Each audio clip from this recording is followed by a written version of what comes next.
Earlier today, I tried the silicone spray trick on Red's seatbelts, and this was the result. A significant improvement. I wasn't pleased with doing that after finding out that it's most likely because the belt is filthy from years of human contact, so I decided to give both sides a wash. This is just warm, soapy water. And I obviously agitated the belts around in there by hand.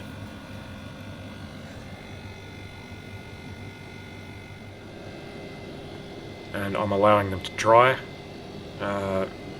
with the assistance of my wood grain air conditioner. Surprisingly, not much dirt actually came out, but it did seem to soften up the belts. Just to show what the water looked like after washing both belts, you can see it's still reasonably clear. Not the brown slurry I was hoping to see. And yeah, there's a reasonable amount of undissolved soap in there as well.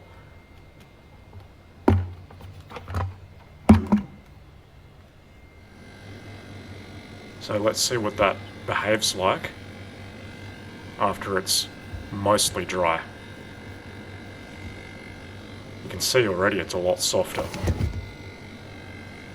On this side, there was a reasonable amount of success.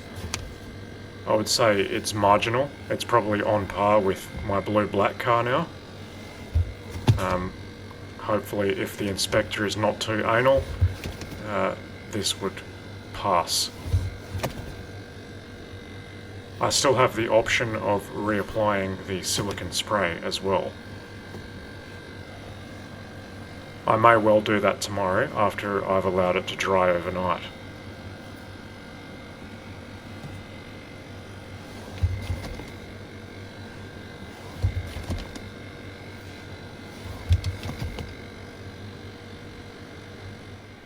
The other side, however, well, the story is not so good over here.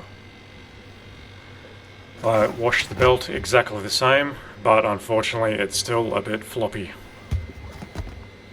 There are times where it doesn't retract the whole way, and that's not going to pass. Any looseness at all like that is an instant fail.